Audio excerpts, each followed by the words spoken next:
नमस्ते दोस्तों। National stock education में आपका स्वागत है। अगर आप इस चैनल पर नए हो तो चैनल को लाइक करना, सब्सक्राइब करना, साथ ही साथ बेल बटन पे ऑल को ज़रूर सेलेक्ट करना। तो जो दोस्तों, चलो बात कर लेते हैं एक्सिकेट्स टेक्नोलॉजीज लिमिटेड की। तो इसके बात करने के पहले मैं आपको बताना चाहता हूँ, मैं आपको इस स्टॉक का रिकमेंडेशन नहीं दे रहा हूँ। रिकमेंडेशन देना सभी रजिस्टर्ड लोगों का काम रहता है। मैं आपको स्टॉक की जानकारी देना चाहता हूँ। तो दोस्तों, सबसे पहले हम स्टॉक का जो एनालिसिस करेंगे वो लॉन्ग टर्म के हिसाब से करेंगे, शॉर्ट टर्म के हिसाब से या ट्रेडिंग के हिसाब से नहीं करेंगे। क्योंकि आपको भी पता है, आप ट्रेडिंग करेंगे तो स्टॉक मार्केट में सक्सेस हासिल नहीं कर पाएंगे। आपको अगर रुकने का स्टॉक मार्केट में तो लॉन्ग टर्म के हिसाब से ही होल्ड करना पड़ेगा, फिर जाके आप अच्छे खासे सक्सेस हासिल कर पा सकते हो। तो सबसे पहले हम इसका चार्ट पैटर्न देखेंगे कि बाबा 1 साल में 6 महीने में कंपनी कितने रिटर्न दे रहे हैं, अच्छे खासे रिटर्न दे रहे हैं कि नहीं। या फिर मैक्सिमम चार्ट पैटर्न देखेंगे, फोरकास्ट देखेंगे कि कंपनी का कोई सिक्योरिटी एक्सचेंज कंपनी के बारे में क्या कर रहा है, कंपनी के शेयर प्राइस के लिए कुछ रिवॉर्ड दे रहा है कि नहीं, कि बाबा ये शेयर प्राइस इतने तक जाएगा, यहाँ तक रुकेगा। म्यूचुअल फंड के पास कौन से कंपनी है क्या, वो चेक करेंगे। क्योंकि सबसे इम्पोर्टेंट है कि अगर स्टॉक में म्यूचुअल फंड इन्वेस्ट कर रहा है तो स्टॉक में थोड़ी सी राहत हो सकती है। ये कोई थंब रूल नहीं है कि स्टॉक में म्यूचुअल फंड में इन्वेस्ट कर रहा है तो बहुत बढ़िया स्टॉक है, ऐसा कुछ नहीं है। लेकिन फिर भी हम सेफ है ऐसा बोल सकते हैं। बाद में सेक्टर कंपनी का कौन सा है वो देखेंगे, बिजनेस क्या कर रही है कंपनी। सबसे इम्पोर्टेंट रहता है कंपनी का बिजनेस दोस्तों। और इसमें एक्सिस का जो बिज़नेस है वो टेक्नोलॉजी सॉल्यूशन बिज़नेस है कंपनी का। तो उसमें वो काम करती है टेक्नोलॉजीज में, तो वो चेक करना पड़ेगा। फिर आप सेक्टर देखेंगे, प्रॉफिट एंड लॉस देखेंगे, कंपनी का बैलेंस शीट चेक करेंगे, कंपनी के ऊपर कर्जा है क्या वो चेक करेंगे। बाद में सबसे इम्पोर्टेंट है शेयर होल्डिंग पैटर्न, कंपनी के ओनर उनके पास कितने स्टेक है। अगर देखा जाए तो कई बार ऐसा रहता है कि कंपनी के ओनर जो है वो शेयर बेच के भाग जाते हैं, फिर जो रिटेल इन्वेस्टर है, बिगनर है हमारे जैसे, वो उसमें फंस जाते हैं। तो वो बहुत ही रिस्की पैटर्न है दोस्तों, तो वो भी चेक करना पड़ता है। तो वो सारी चीज़ें अभी चेक करेंगे। तो बिज़नेस तो आपको पता है, कंपनी टेक्नोलॉजी सेक्टर में काम करती है, टेक्नोलॉजी का बिजनेस उसका कंपनी का है, तो कंपनी के नाम में ही लिखा है एक्सिकेट्स टेक्नोलॉजीज लिमिटेड। ठीक है। दूसरी बात कर लेते हैं चार्ट पैटर्न। तो चार्ट पैटर्न देखिए, तो कंपनी ने एक एक महीने में कंपनी ने कितना रिटर्न दिया है, तो 71% के रिटर्न कंपनी ने दिए हुए, अच्छे खासे रिटर्न दिए, कोई प्रॉब्लम नहीं। अभी देख लेते हैं 6 महीने का चार्ट पैटर्न। तो कंपनी ने 83% के रिटर्न दिए हुए हैं अभी तक। ओके, 1 साल का चार्ट पैटर्न देख लेते हैं। तो कंपनी ने 1 साल में देखो दोस्तों 251% के रिटर्न दिए हुए हैं। अभी कंपनी का 5 साल का चार्ट पैटर्न देख लेते हैं। तो 5 साल में कंपनी ने कितने रिटर्न दिए, 122% के रिटर्न दिए हुए। अभी चार्ट पैटर्न देखना क्यों जरूरी है, तो ये देखिए दोस्तों, इसी सेक्टर में नंबर 1 पोजीशन पे आता है टाटा एलेक्सी। तो उसने कितने रिटर्न दिए हुए, तो देखो 709% के रिटर्न।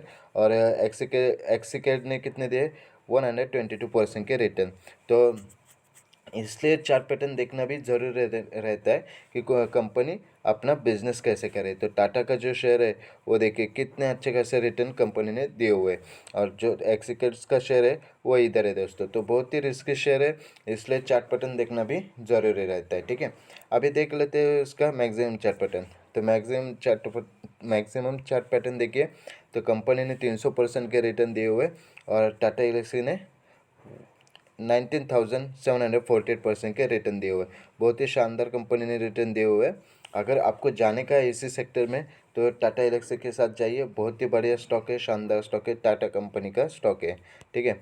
अभी ये कोई रिकमेंडेशन नहीं कि आप जाके टाटा का भी बाई कीजिए, आप उसमें एनालिसिस करना फिर आप जाके बाई कर सकते हैं।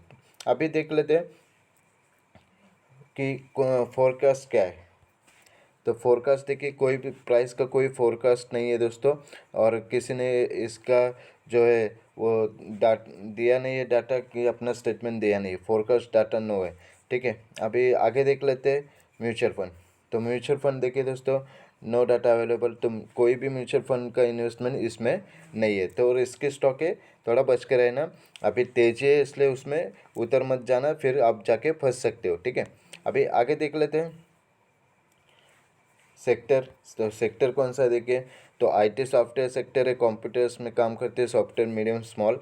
अभी अपना स्टॉक देखिए यहाँ नीचे है दोस्तों, और उसका मार्केट कैपिटल कितना है, 1900। तो ये माइक्रो स्मॉल कंपनी है दोस्तों, स्मॉल कैप, तो रिस्की कंपनी 285 का शेयर है, इसलिए जाके आप बाई करेंगे और उसमें बड़ा पैसा फंसाएंगे तो अटक जा सकते हैं आप। आपको जाने का है टाटा एलेक्सी के साथ जाइए, एम्फेसिस के साथ जाइए, एल&टी के साथ जाइए। ये ठीक ठाक कंपनी है, ये भी कोई रिकमेंडेशन नहीं है, आपका खुद का एनालिसिस करना दोस्तों, ठीक है। अभी आगे देख लेते हैं इसका प्रॉफिट एंड लॉस। तो प्रॉफिट एंड लॉस देखिए,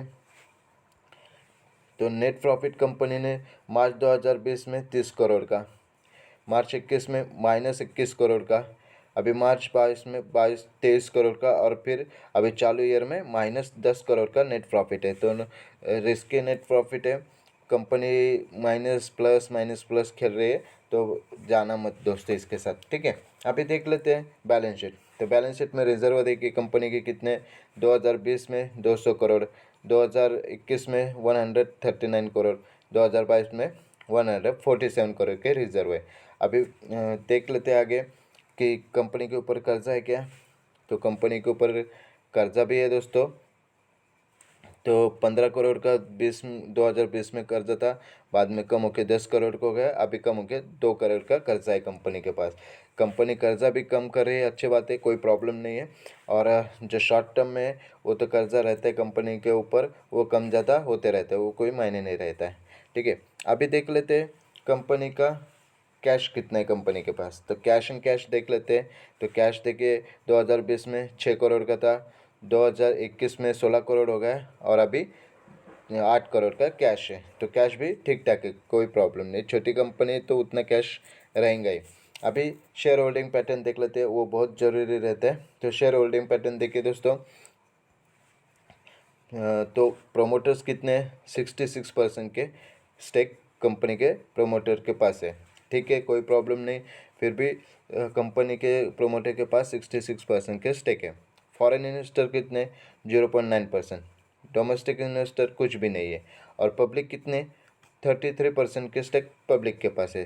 तो ऐसे स्टॉक में जाना रिस्की है दोस्तों, ऐसे स्टॉक में जाना मत। अभी कंपनी की क्या सफाई है इसके बारे में देख लेते हैं, ठीक है। तो कंपनी ने देखो इसके बारे में सफाई दिए हुए कहा है कि इसके अलावा हाल के दिन हमारे शेयर की कीमत में बदलाव की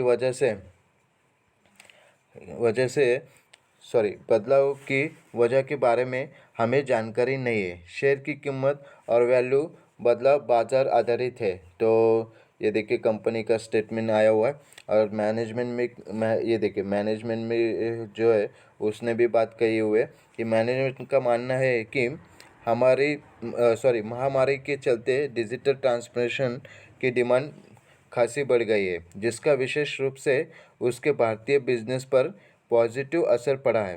तो इसके वजह से कंपनी में अच्छी खासी तेज़ी आई है, ऐसा उनका कहना है। और मेन चीज़ ये है कि उनको भी पता नहीं कि उनके स्टॉक जो है शेयर प्राइस है वो क्यों भाग रहे। तो दोस्तों ऐसे स्टॉक में जाना नहीं, क्योंकि कंपनी के प्रोमोटर को भी पता नहीं, मैनेजमेंट को भी पता नहीं है। तो इसमें 100% दोस्तों इसमें प्रोमोटर्स नहीं है, इसमें ये जो बड़े लोग रहते हैं वो फंसाते, प्राइस ऊपर लेके जाते और फिर अटकाते हैं। तो ऐसे स्टॉक से बच कर रहना दोस्तों। वीडियो पसंद आई तो लाइक करना, शेयर करना, और आपको कोई स्टॉक की जानकारी चाहिए तो कमेंट बॉक्स में लिखना, उसकी जानकारी ज़रूर दी जाएंगी। थैंक यू दोस्तों, बाय बाय।